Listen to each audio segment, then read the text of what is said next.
그래서 오늘은 그동안 이제 뭐 여러 가지 수행 이야기도 많이 하고 했는데 이제 부처님께서 되게 이제 열반에 이르실 때 이제 부처님께서 열반에 드시는 그때까지 이제 이렇게 가장 강조하신 내용이 뭐냐 하면 이제 그거를 불방일이라고 하는 것에 대해서 한번 이야기를 해보겠습니다. 이 불방일이라고 하는 말은 빨리어는 아빠마다라 그래요. 아빠마다. 이건 이제 이 말이 대표적으로 나오는 데가 어디냐 하면 여러분들이 열반경이라고 아마 아실 겁니다. 뭐가 열반경이에요? 부처님께서 돌아가시기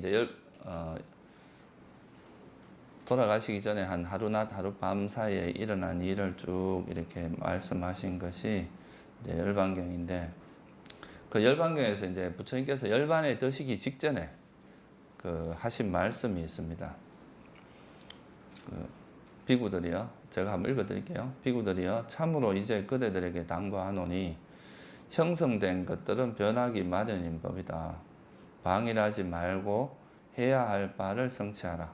이것이 열애의 마지막 유언이다.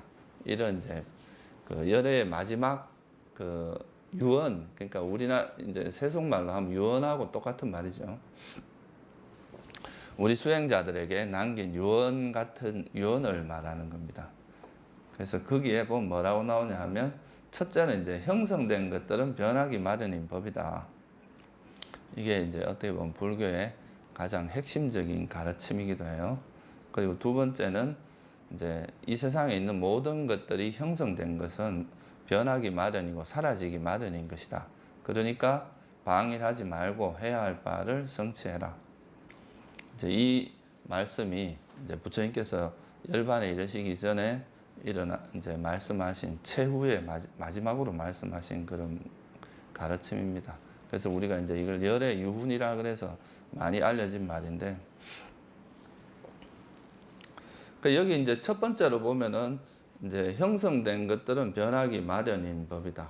이게 이제 이 세상에 존재하는 모든 현상들, 그런 것이 그러니까 변하기 마련이라는 것은 이걸 번역을 뭐 이렇게 하기도 하고 또 사라지기 마련인 법이다 이렇게 하기도 하는데요.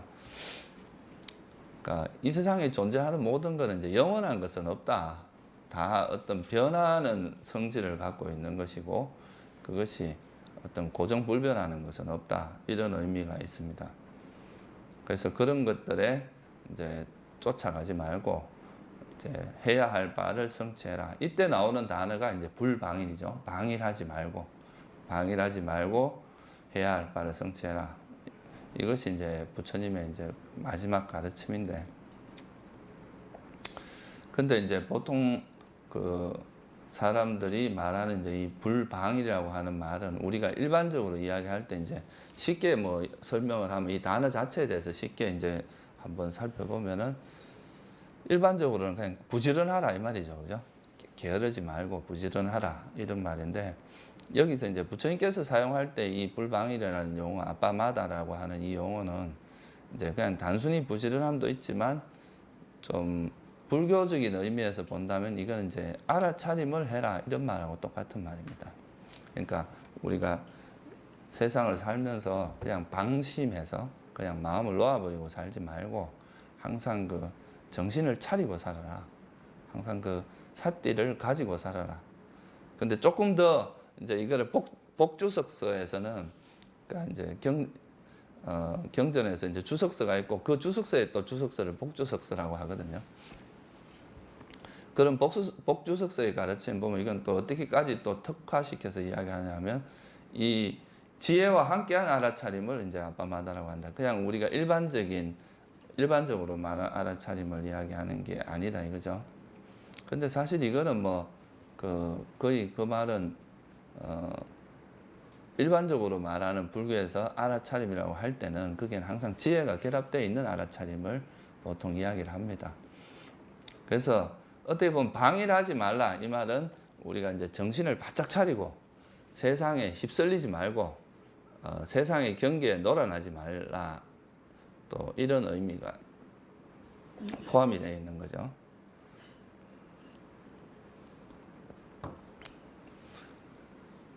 어떻게 보면 이제 그 앞에서 나오는 그 형성된 것은 사라지기 마련인 법이다, 변하기 마련인 법이다라고 하는 이것은, 그러니까 우리가 이제 이런 해야 할 바를 성취하는, 뭐 요즘 말로 하면 팁이죠, 팁. 그러니까 어떻게 보면 우리가 그렇게 이제 세상으로부터 그런 윤회로부터 벗어나게 하는 그 아주 최상의 지혜를 이제 마지막으로 알려주신 거죠. 그러니까 그 지혜를 이제 알므로써 우리가 그 지혜를 터득하기 위해서 노력하는 것이 이제 방해를 하지 않는 거고, 그걸 위해서는 이제 알아차림이라고 하는 것이 이제 있어야 되는 거고요. 그래서 이제 그런 것들을 우리가 이렇게 살아가면서 이제 보통은 보면 사람들이 뭔가에 집착을 하고, 그러고 이제 부처님께서는 이런 그 윤회의 원인, 우리가 이제 계속 끊임없이 윤회를 하는 그 원인을 가래라고 봤는데, 그 가래를 일으키는 그 대상이 뭐냐 보면은, 우리가 대체로 뭐 여러분들이 다 알고 있지만 이 세상에 있는 뭐 여러 가지 것들에 대해서 이제 가래를 일으키고 있는데, 그 가래의 대상이 되는 것들이 이제 우리가 지혜의 눈으로 관찰을 해보면 그게 영원한 것이 아니고, 항상 영원히 존재하는 것들이 아니라 다 변하기 마련인 것들이더라. 어느 하나도 영원한 것은 없고 변한다, 끊임없이 변하는 과정에 있는 거다라는 것을 여러분들이 이제 명확히 이해를 하게 되면 그거에 대한 집착으로부터 벗어날 수 있고, 또 그러면 이제 그게 그렇게 방해를 하지 않고 그런 거를 이제 노력을 하게 되면 해야 할 바를 성취할 수 있다 이거죠. 해야 할 바를 성취하는 것은 이제 이런 괴로움으로부터 완전히 벗어난 거. 그러니까 뭐 쉽게 말해서 뭐 아라한이 되는 거죠. 더 이상 윤회를 하지 않는 그런 존재가 되는 거.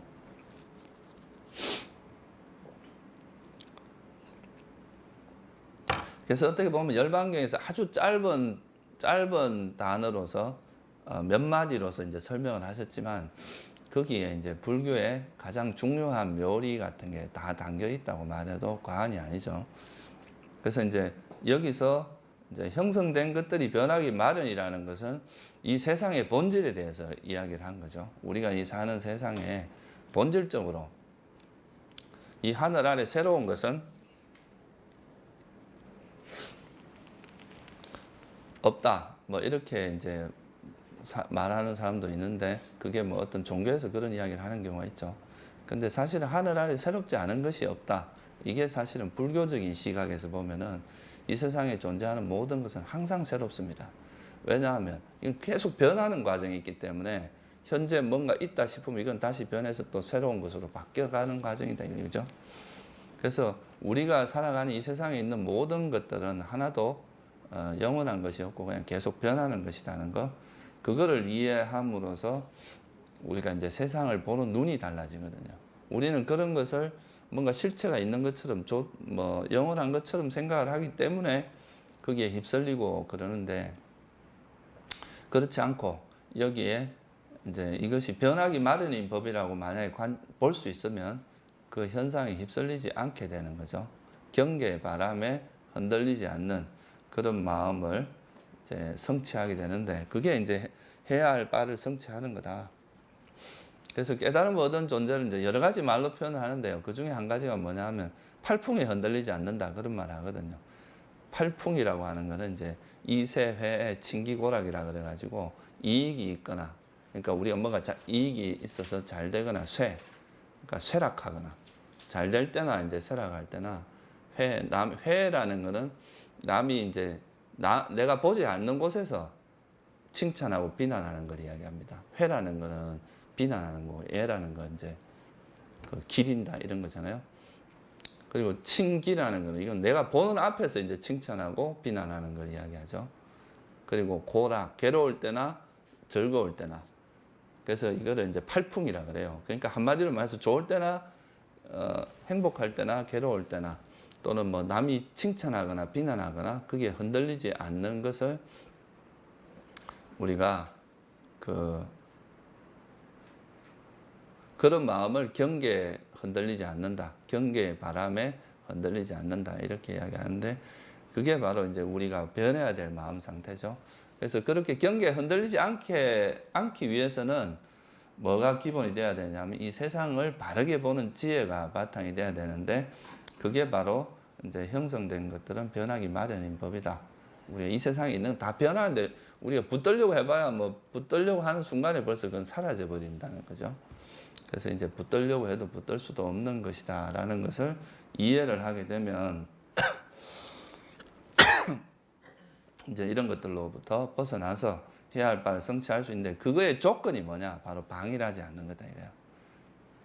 이 방일하지 않음, 그러니까 불방일이라는 것이 바탕이 되지 않고 우리가 뭘 이룰 수는 없다는 거죠. 그래서 오늘 그 불방일이라고 하는 것에 대해서 조금 더 자세히 한번 설명을 드리려고 합니다. 그래서 이 불교에서 말하는 이제 선한 법 또는 뭐 유익한 법이라고 하는 것은 다 이 불방일을 뿌리로 하고 있다는 거예요. 그래서 그 이제 앙구따라 니까야라는 경전에 보면 불방일경이라는 경이 있어요. 그래서 이 불방일이라는 말에 대해서는 이제 뭐 상류따 니까야에서도 나오고 자주 나옵니다. 근데 이제 부처님께서 그때 이 경에서 하시는 말씀이 뭐냐면 금생과 내생의 이익 둘 다를 성취할 수 있는 유일한 방법이 뭐냐? 그것은 불방일이다.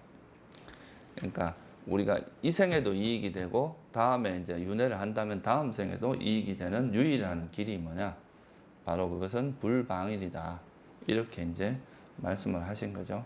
그래서 그 비유로서 이제 코끼리 발자국이 있으면 어떤 발자국이라도 그 코끼리 발자국에 포함되듯이 이 모든 유익한 법은 이 불방일이라고 하는 이 법에 포함된다. 이게 이제 그 코끼리 발자국의 비유고 또 뾰족 지붕이라고 하는 거는 옛날에 이제 보면 집이 이렇게 기둥이 이렇게 요즘 뭐 교회 같은 데가 좀 그렇잖아요. 뾰족하게 되어 있는 거. 그러면 이 모든 기둥이 다 어디로 향해 있어요? 이 제일 뾰족한 그 꼭대기로 향해져 있잖아요. 그런 것처럼 모든 유익한 법은 이 불방일로 향해져 있다. 뭐 이렇게 이제 비유를 하기도 하고요. 또 이 불방일이라는 것이 모든 선법이 일어나는 것의 뿌리다. 그렇게 또 말하기도 합니다. 우리가 불교에서 말하는 유익한 법, 선법이라고 하는 것이 일어나는 데 있어서는 이 불방일이라고 하는 것이 없이는 절대로 이제 그런 선법이 일어나지 않는다. 이게 또 이제 불방일경에서 하는 이야기입니다. 그리고 그런 유익한 법이 일어나게 하는 데 있어서 가장 어뜸이 뭐냐? 아까 말했듯이 코끼리 발자국 중에서는 가장 크다고 이제 우리가 이야기할 수 있듯이 그런 유익한 법이 일어나게 하는 데 있어서 가장 어뜸이 되는 법이 바로 이 불방일이다. 그렇게 설합니다. 그래서 경전에서 이제 여러 군데서 보면 이 불방일의 중요성에 대해서 아주 많이 자주 언급되어 있습니다. 그러면 왜 이제 이런 불방일이라고 하는 것을 자꾸 강조를 하느냐 하면 이거는 뭘 의미하겠어요? 그러니까 왜 이렇게 부처님께서 방일하지 말라 이렇게 강조를 하겠어요? 그거는 뭐냐 하면 불교에서 말하는 이런 이제 유익한 법, 선법이라고 하는 것이 여러분들이 정말 노력을 하지 않고 그냥 이렇게 인생을 그냥 대충 이렇게 세월 흘러가는데도 살아서 얻어지는 게 아니라는 뜻입니다. 만약에 그런 것이 그냥 뭐 대충 그냥 우리가 뭐 살아도 얻어질 수 있고 개발될 수 있는 것이라면 구태여 이걸 불방일해라, 열심히 노력해라 이런 말을 할 필요가 없겠죠, 그죠? 근데 이거는 이제 불교에서 말하는 이런 이제 선법이라고 하는 것은 단순히 그냥 시간만 보낸다고 되는 게 아니라 우리가 노력을 해야 되는 부분이라는 거죠.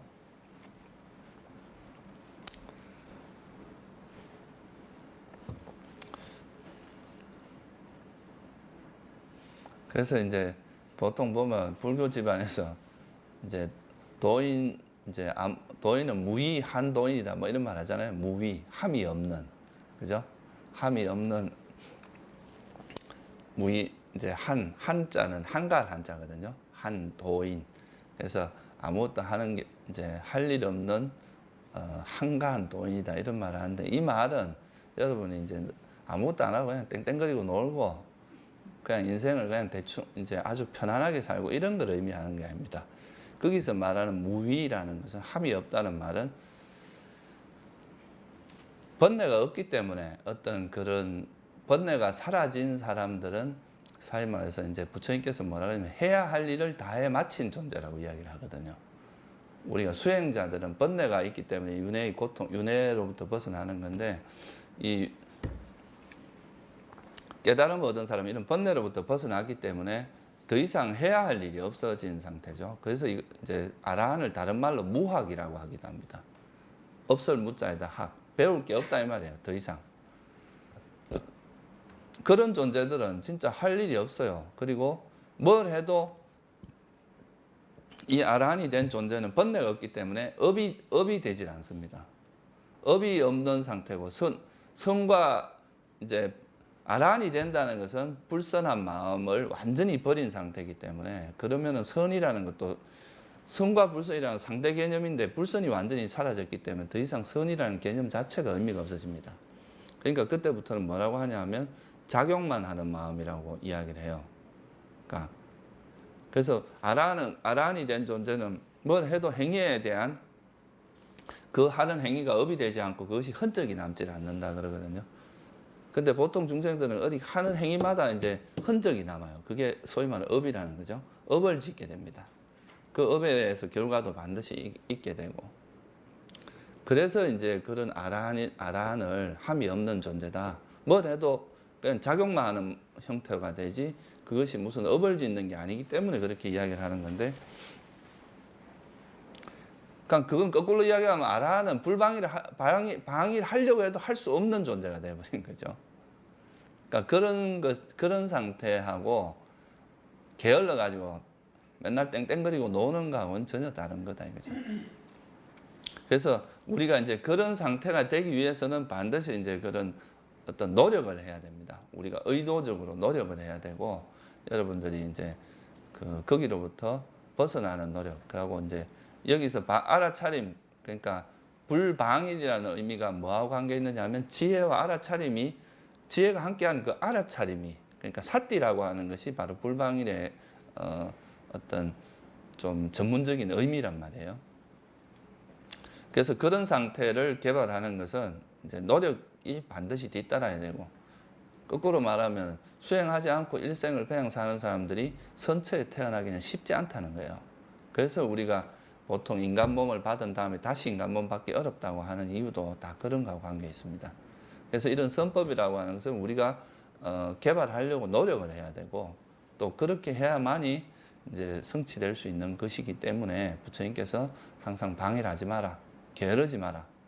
게으른 사람에 대해서 굉장히 경책을 많이 합니다. 경전에서도 수행하지 않고 게으른 사람에게는 강하게 질책을 하면서 이제 방해하지 않고 살도록 그렇게 이제 하고 있는데, 그건 이제 여러분들도 마찬가지입니다. 여러분들이 이런 고통에서 벗어나는 길은 쉽게 이루어지는 건 아닙니다. 실제로 우리가 세속에서 돈을 버는 것도 쉬운 일이 아니잖아요, 그죠? 돈이나 뭐 우리가 세속에서 원하는 것을 얻는 것도 쉬운 일이 아닌데, 이런 정신적인 평화를 얻는 것도 어떤 노력을 하지 않고, 우리가 이렇게 노력을 기울이지 않고 얻어지는 일은 절대 아니다 이거예요. 이거는 이 세상에서 어떻게 보면 그 인간이 할 수 있는 일 중에서 가장 어려운 일 중에 하나가 바로 이 자기를 극복하는 일이다, 이렇게 말할 수 있거든요. 자기 마음속에 있는 이런 번뇌를 극복하는 일은 그렇게 쉬운 일은 아니라고 할 수 있어요. 어느 정도의 노력을 해야 되고, 또 그런 노력이 뒷받침되지 않고서는 이런 이제 선법이 개발되기는 어렵다는 거죠. 그래서 이제 이런 불방일의 의미를 여러분이 오늘 조금 더 자세하게 좀 이해를 해서 우리 삶에서 이제 어떻게 하면 그럼 이런 방일하지 않고 살아가는 것을 부처님께서는 이제 어떤 방향의 삶을 이야기한 건지 그런 걸 좀 이해하는 게 중요합니다.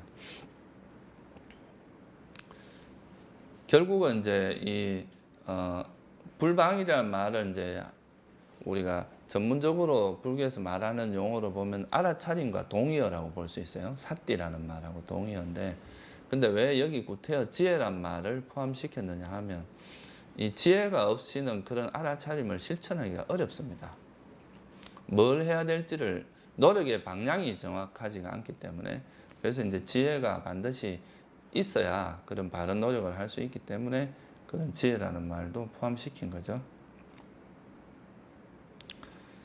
그래서 이제 경전에서 설명하고 있는 불방일의 의미를 같이 한번 살펴보겠습니다.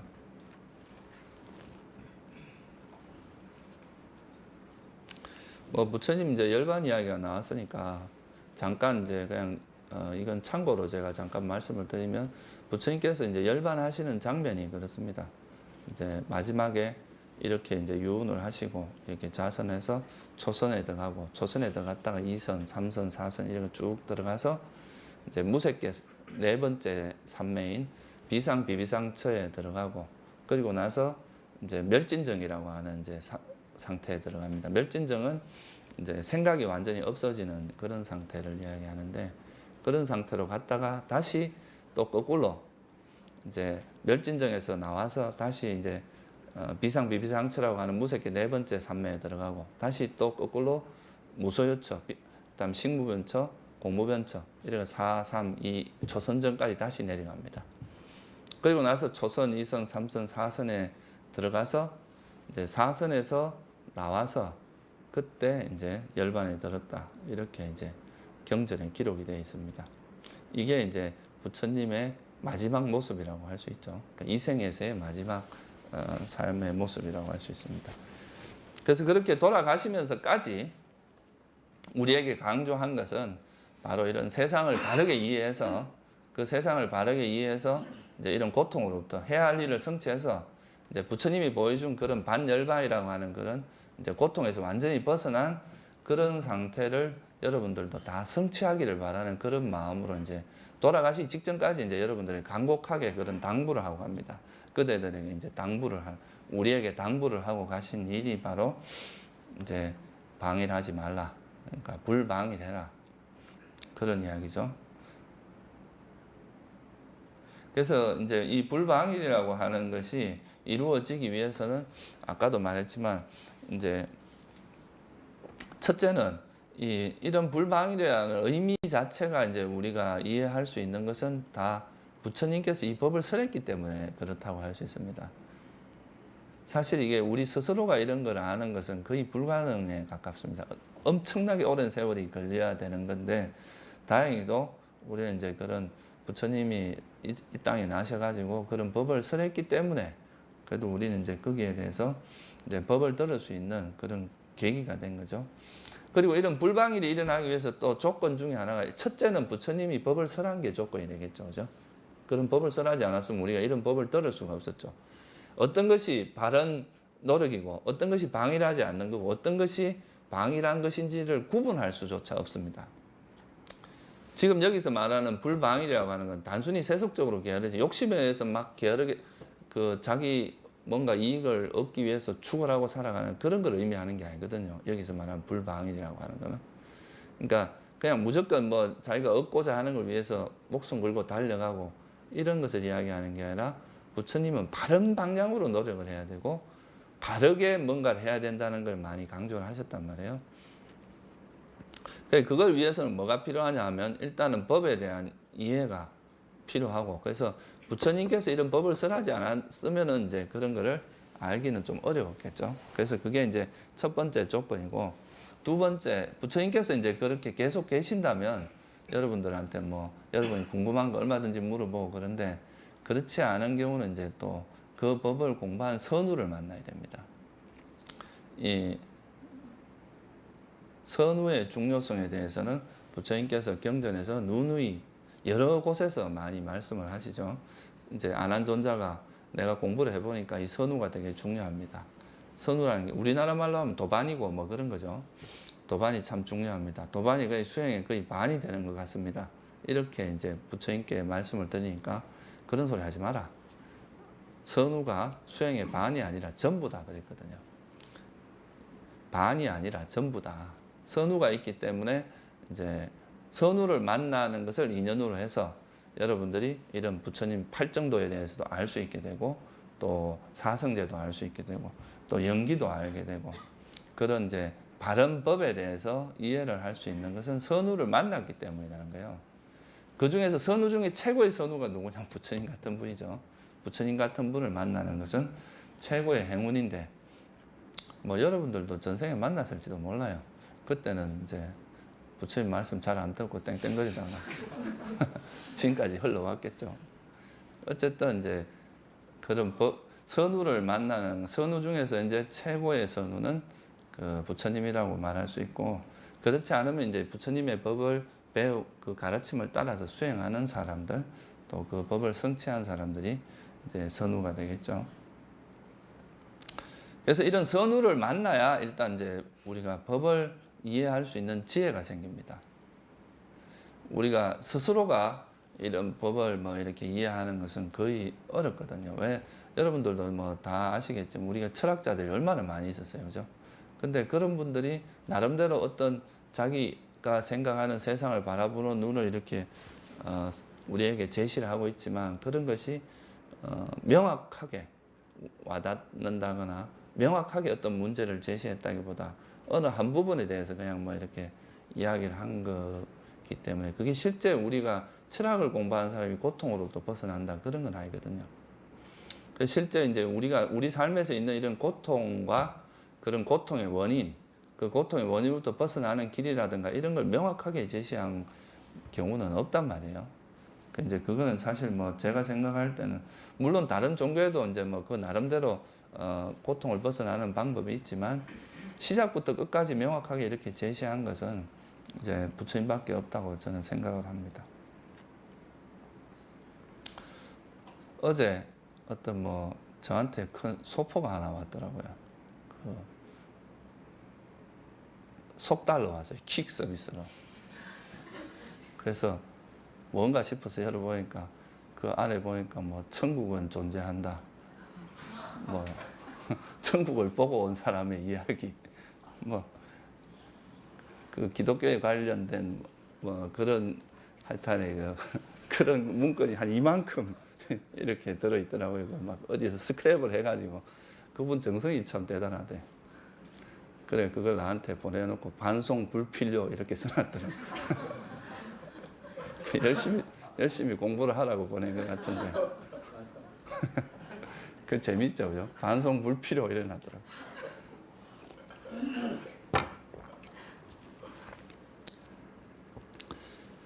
그 이제 그 자기가 뭐 어디서 내가 이야기하는 걸 한번 들었나 봐요. 그래서 이제 보니까 저건 사탄이다. 그래서 내가 뭔가 좀 제도를 해야 되겠다. 바른 길로 이끌어야 되겠다. 그렇게 생각을 하신 것 같아. 근데 이제 불교를 공부하는 데 있어서, 제가 생각할 때 그래도 불교가 참, 다른 종교하고 다르게, 저는 참 좋게 생각하는 부분은 뭐냐 하면, 이 불방인이 뭐라 그랬어요? 알아차림이라고 그랬죠. 그죠? 이 알아차림이라고 하는 이 마음 상태가 어떤 상태냐 하면, 부처님 그 경전에서 항상 하던 말 중에 하나가 세상에 대해서 좋아하고 싫어하는 마음을 버리고, 이런 말이 되게 많이 나옵니다. 항상 좋아하고 싫어하는 마음을 버리고 몸에서 몸을 알아차림에 머문다. 마음에서 마음, 느낌에서 느낌, 뭐 이런 이제 그 알아차림에 대해서 설명을 하실 때는 항상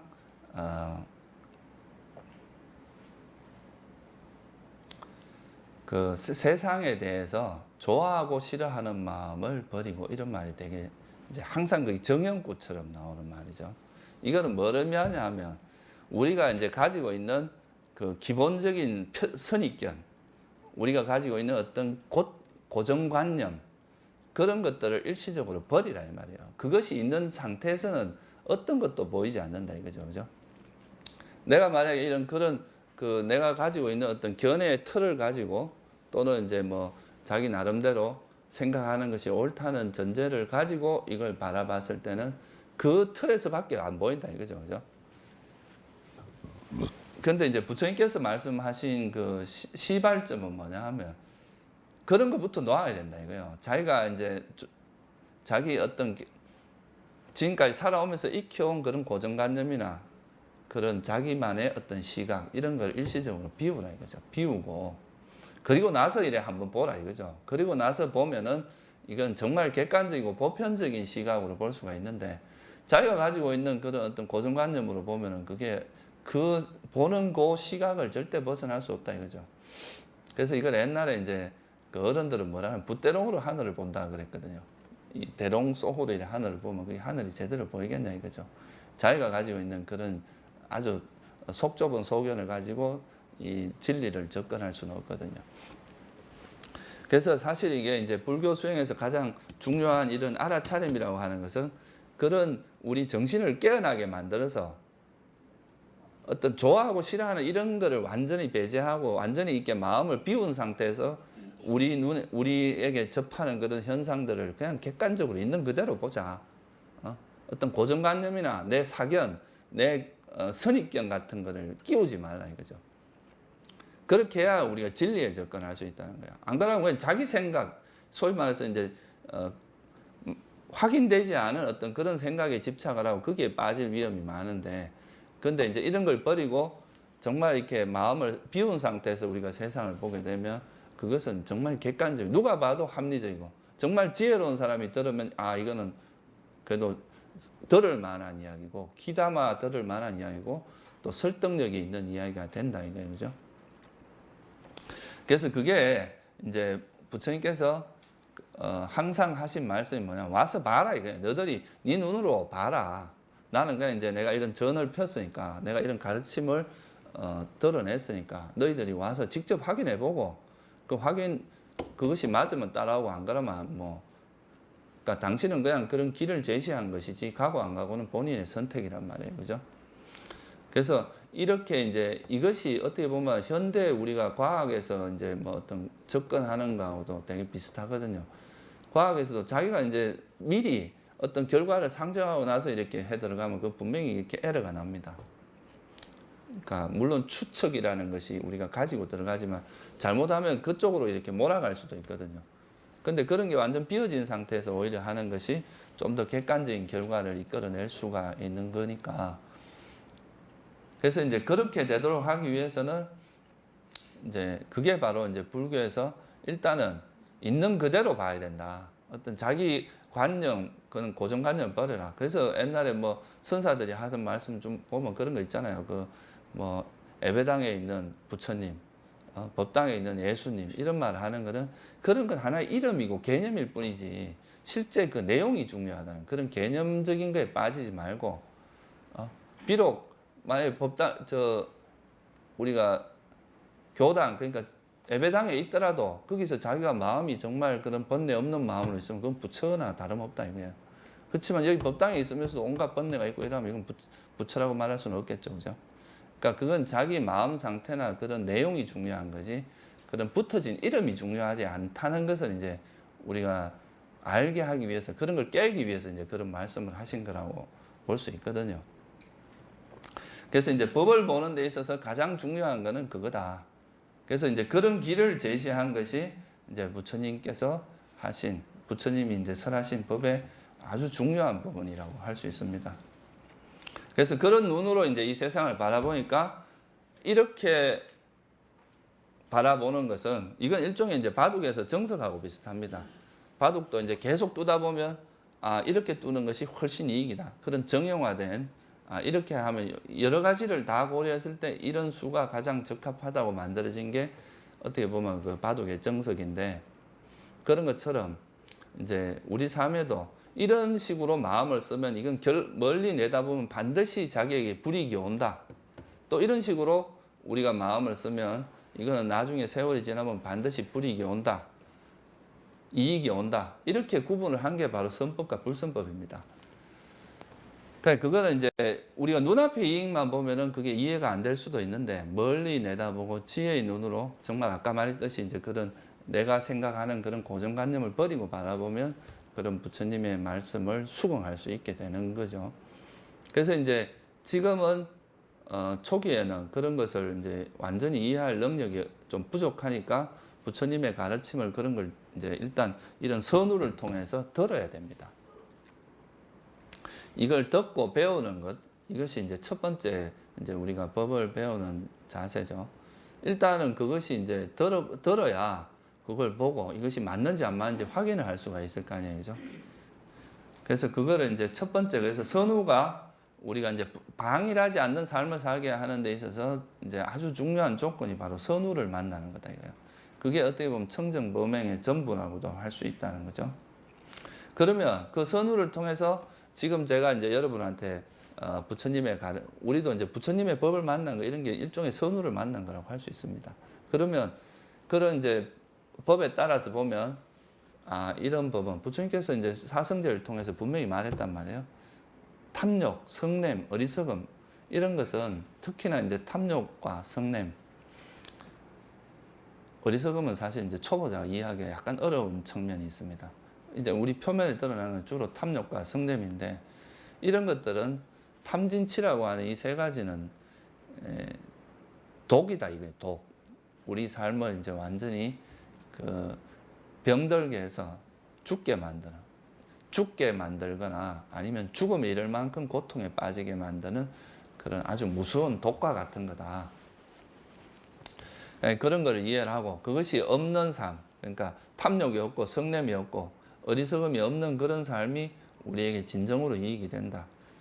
근데 일반적으로는 우리가 살아가는 삶에서 보면 여러분들이 살 때도 보면 대부분은 탐욕과 성냄에 휩쓸리 간다 이거예요. 좋은 거 보면 집착하고 자기가 원치 않는 걸 보면 싫어하는 이런 마음이 거의 우리가 일상적인 마음인데 그걸부터 벗어나기 위해서는 어떻게 든 노력을 해야 된다 이거죠. 그냥 가만히 있는다고 이게 바뀌어지는 건 아니라는 거예요.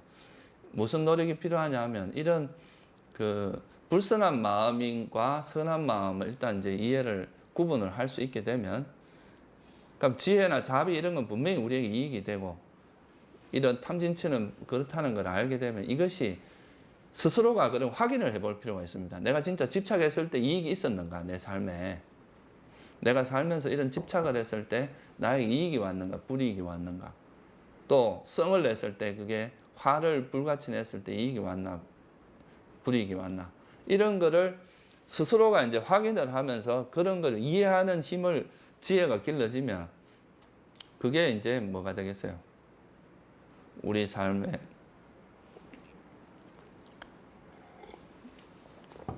그러면 이제 그걸 실제로 실천할 수 있게 되겠죠, 그죠? 그런 실천을 통해서 이제 그런 걸 이해하게 되면 그런 탐진치가 위험하다는 걸 알면 버리게 됩니다. 왜 여러분이 이제 우리가 음식도 그렇잖아요. 오랜 세월 먹다 보면 이 음식은 나한테 안 좋아. 뭐 예를 들면 이런 거 먹으면 알러지가 있다. 그러면 그런 음식은 어떻게 해요? 멀리 하게 되잖아요. 그죠?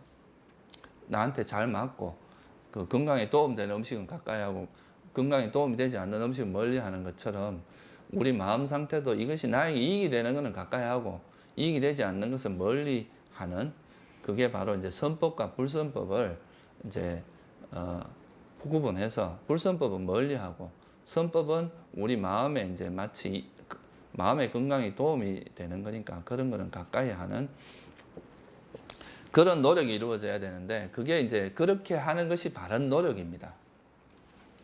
그래서 이제 부처님께서는 이런 이제 선우를 만나면 뭐가 가능해진다 그랬느냐 하면 팔정도를 그러니까 팔정도에 대해서 방일하지 않게 된다. 이거 팔정도를 실천하는 거에 대해서.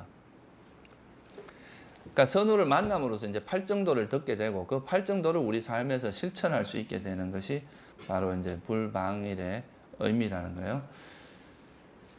근데 이제 사실 이게 팔정도라는 것이 뭐 제가 이거 팔정도에 대해서는 자주 이야기를 하는데요. 여러분들이 조금만 이렇게 생각을 해보면 결국은 이거는 뭐냐면 우리 삶에 삐뚤어져 있는 것들을 바로잡는 거라고 할 수 있습니다.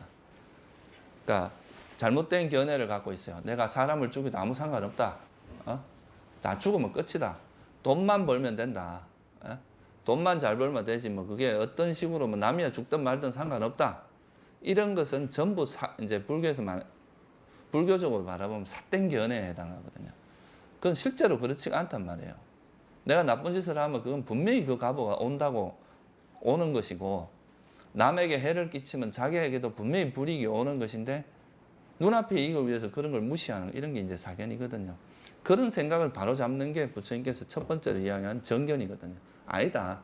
그런 것은 너들이 그렇게 살아가면은 실제로는 너한테 이익이 되는 게 아니라 엄청난 불이익을 가져다 준다.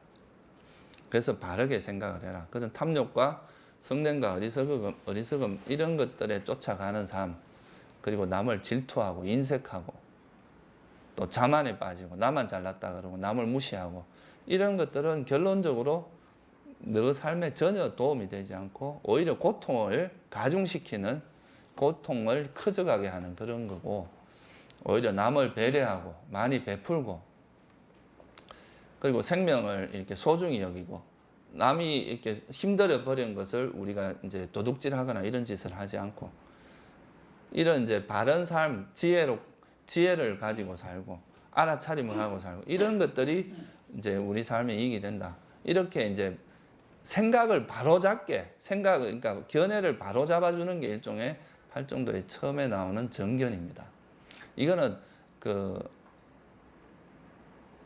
어떻게 보면 우리 마음에서 삐뚤어져 있는 방향성을 바르게 잡아주는 거에 해당하는 거죠. 그래서 수행은 오래 했다고 하는데 이런 견해가 바로 잡히지 않았다. 생각하는 거 보면 전혀 막 이렇게 삿된 견해에 빠져 있다. 그러면 그런 사람은 절대 수행 잘한 사람이 아닙니다. 엉뚱하게 수행을 한 거죠. 그런 건 바르게 수행을 한 게 아니죠. 그래서 여기서 이제 팔정도의 내용에 보면 항상 뭐가 나오냐면 삼마디띠 이렇게 나옵니다. 삼마란 말이 뭐냐 하면 바르다. 이게 이제 정이라는, 우리가 이제 바를 정자로 번역을 한 거죠. 여기서 말하는 바르다는 의미는 자기 생각에 맞게 일을 하는 게 아니라 진리에 부합된다는 이야기를 하는 거죠. 그죠? 이건 이제 뭐 자기 생각이 빠져서 그런 게 아니라 어떤 우리가 아까 말했듯이 그런 좋아하고 싫어하는 없이 우리가 객관적으로 세상을 봤을 때 얻어지는 그런 진리에 맞게 그런 견해를 가져야 그게 바른 견해지. 자기 생각에 그냥 자기 입맛대로 해서 하는 그런 생각이 바른 견해가 아니다 이거죠. 근데 실제 요즘 보면은 막 그런 물질 만능주의 시대가 돼가지고 막 돈만 벌면 된다. 그리고 막 온갖 남에게 피해를 주고 나쁜 짓을 하는 사람도 많단 말이에요. 그런 것은 이제 이런 마음 상태가 바른 견해가 갖추어지지 않은 거다. 우리가 사실 바른 견해가 갖추어졌으면 이제 같이 잘 살고 정당한 방법으로 뭔가 자기가 삶을 살려고 해야 되는데 요즘은 방법은 중요하지 않다고 보는 것 같아요. 수단은 별로 중요하지 않고 일단 뭐 결과만 얻으면은 그것이 이제 성공한 사람으로 생각하는데 그건 진짜 어리석은 생각이다고 할 수 있습니다.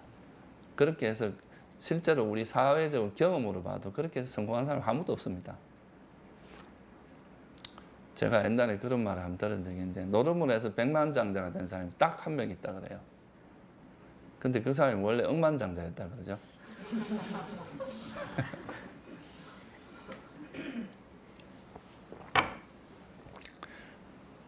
그러니까 사실 이런 이제 악행을 해가지고 실제로 그 사람이 성공하는 애는 절대로 없습니다. 그거는 지금 당장 눈앞에는 약간 그런 게 이제 그 악업의 가부가 무르익기 전에 좀 당장은 그 사람이 좀 잘 먹고 잘 사는 것처럼 보일지 몰라도 그건 반드시 그런 가부는 옵니다. 그러니까 그거를 이제 확실히 이해하는 건 중요한 거죠. 그렇게 이제 바른 견해가 바로 잡히면 그 다음부터는 또 바르게 생각할 줄 알게 되죠. 바르게 생각도 할 수 있게 되고 쓸데없는 생각하지 않고 정말 탐욕의 바탕을 둔 그런 생각은 버리고 저놈을 어떻게 하면 복수하지 이런 생각은 버리고 그 사람에게 도움이 되고 그 사람이 이익이 되는 생각, 그런 자비를 바탕으로 하는 생각, 이런 생각으로 이제 전환이 될 수가 있습니다. 그게 이제 정견이 있기 때문에 가능한 거죠. 또 그렇게 되면 이제 뭐 남한테 거친 말 하는 거 이런 것도 멀리 하게 되고, 그죠? 거짓말도 안 하게 되고, 또 이간질 하는 말.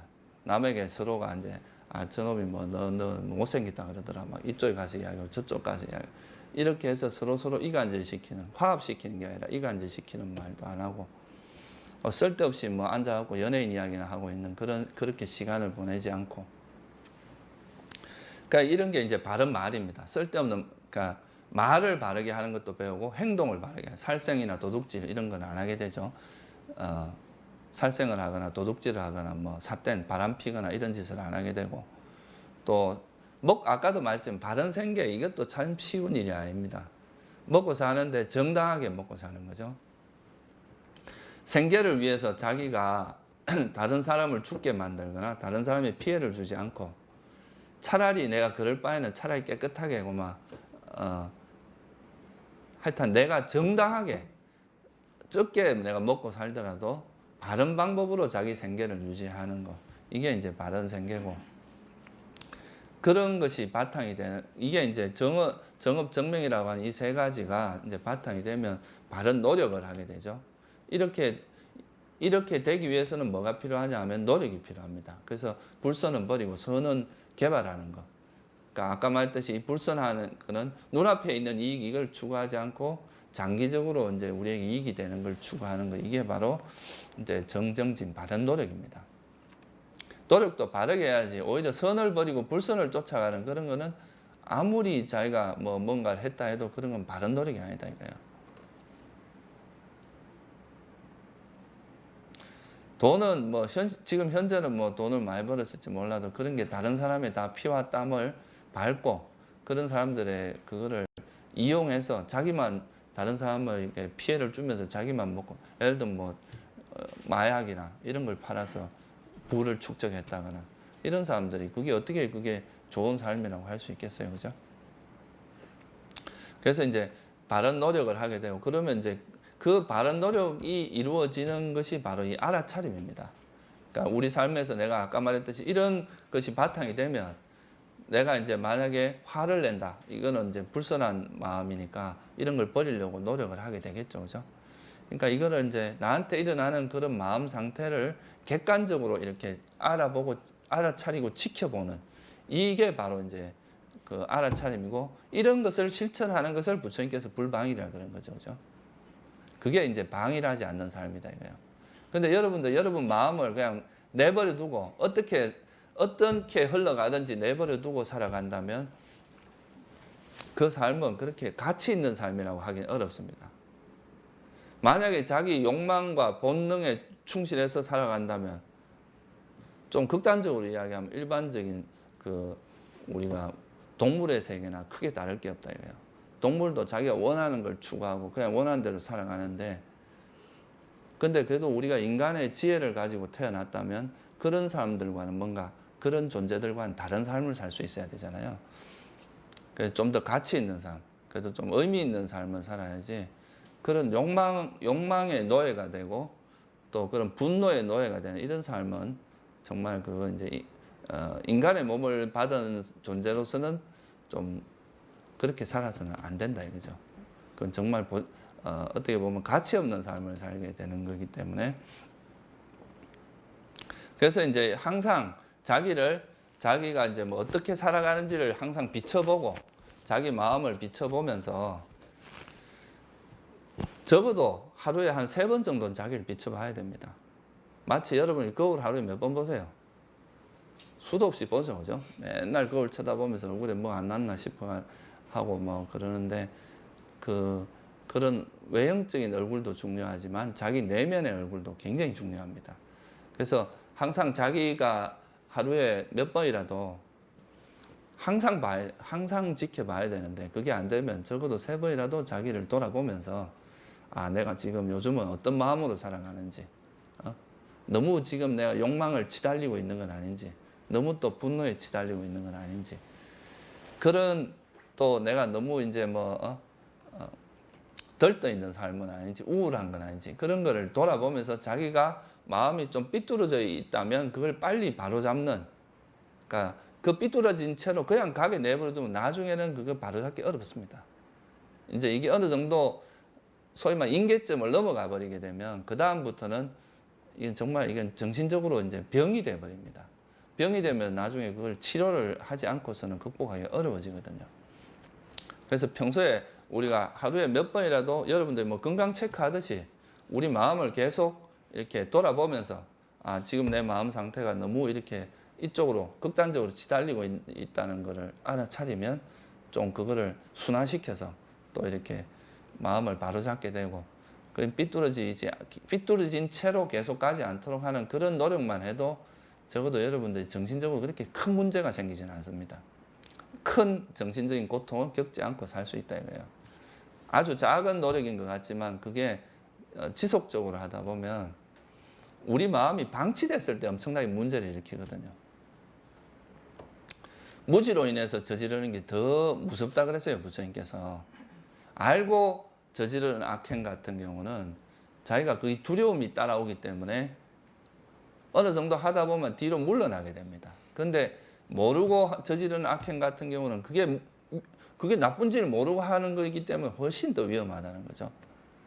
그래서 이제 자기를 항상 돌아보고 그 자기 마음이 그런 번뇌에 오염되지 않도록 그 삿된 길로 가지 않도록 계속 자기를 반조하고 한번 자기 마음을 그 알아차림의 거울에다 자꾸 비춰봐야 됩니다.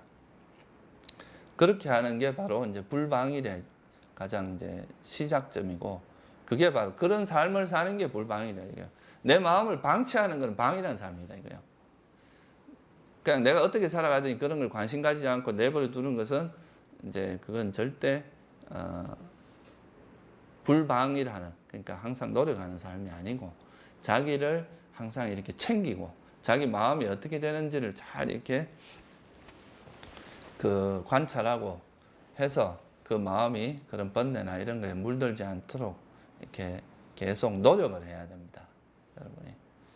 그걸 절대로 방치하지 마시고 적어도 하루에 3번은 자기를 돌아보세요. 뭐 아침에 일어나서 뭐 하루를 마무리할 때 그리고 그 중간중간에 언제나도 사실은 언제나 자기를 이제 알아차리고 자기 마음을 챙기고 살아야 돼요. 사실은. 그렇지만 그게 안 된다 하더라도 적어도 뭐 하루에 3번 자기를 돌아봐야 됩니다. 그 이슬람교를 우리가 되게 욕을 막 이슬람과 뭐 좀 호전적이고 이러니까 되게 이제 좀 안 좋게 생각하는 부분도 있는데 그 사람들도 참 대단한 게 하루에 5번인가요? 항상 기도하는 시간이 있는데 그건 비행기 속에서도 합니다.